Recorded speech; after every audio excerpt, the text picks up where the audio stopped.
there, and welcome back to Enrich Art Therapy. So today I just want to talk you through a little bit about the brain and kind of what happens to us. So there's this man called Dr.Dan Siegel. He's in UCLA and he's coined this expression and came up with this way of discussing the brain with children of all ages. Some children even as young as 2. So the idea is that you take your hand, you tuck your thumb in, and then you put your fingers down on top of your thumb. And then this is the front part of our brain, okay? So this is the part that's nearest our face. Our eyes would be here. So the idea is to just describe that we have an upstairs and a downstairs brain.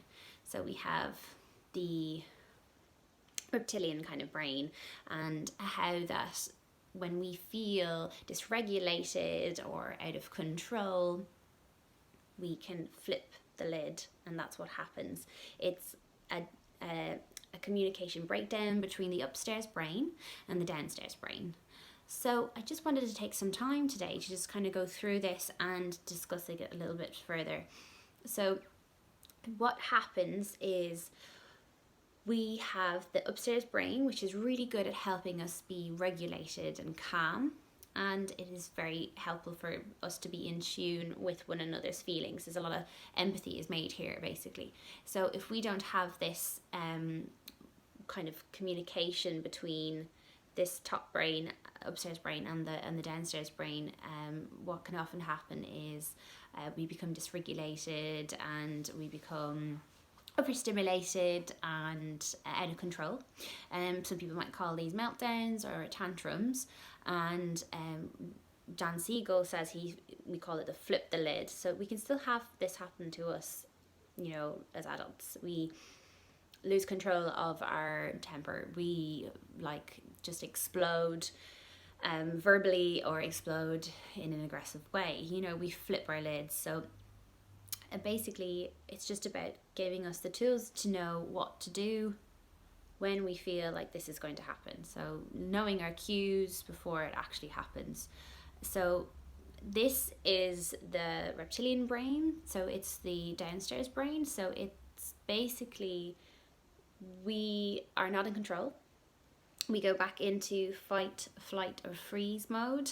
So our body is telling us to run, it's telling us to take cover, hide, regather the troop, so it's very reactive a lot of the time.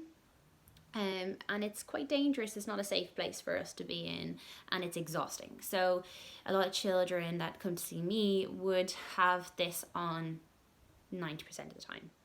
So it's just about trying to build a bridge and communicate back to the upstairs brain.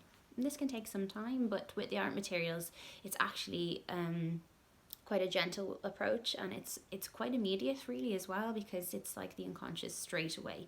So you're bringing a kind of a pathway, a clear pathway from here to here.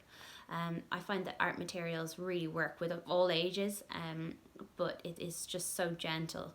And once you have a trained art therapist with you, you're in safe, good hands, and that you can go through a really good healing process. So it's just about taking time and looking at things differently. So this is a really good model that Dan Siegel uses, and there's some wonderful videos on it on YouTube. He himself is on YouTube discussing it too. I just wanted to take some time to just maybe introduce the idea of this model to you, and how it is so easy to explain to children, that when you behave from this place, you are not safe, and we need to find a way for you to get back to your upstairs brain. So ways to get back, a lot of the time it can be trying to regulate. So children, from the moment they're born, they try to regulate through us with the attachment.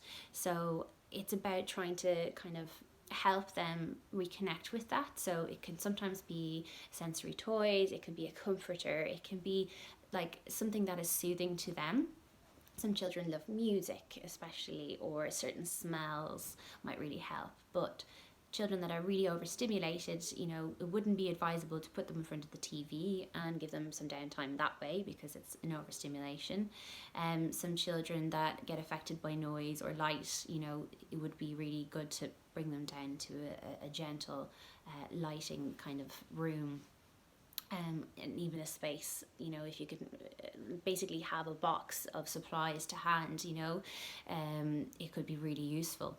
So some things that you might put in the box are maybe the elastic stretch bands that you might use in yoga, maybe a bouncy yoga ball even, because they can bounce on the ball and kind of regulate themselves in that way. The bounce it's quite similar to the womb, I suppose. It's a really nice calming way of calming down.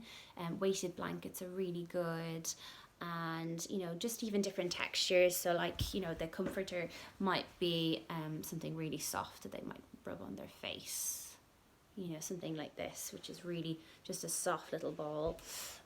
Some of them might need something to squeeze, so this is quite a nice sensory toy. It's just a globe that's really soft and foamy. Really nice. There's some wonderful ones out there, so do take a look at sensory toys. If you do have any questions, don't hesitate to contact me.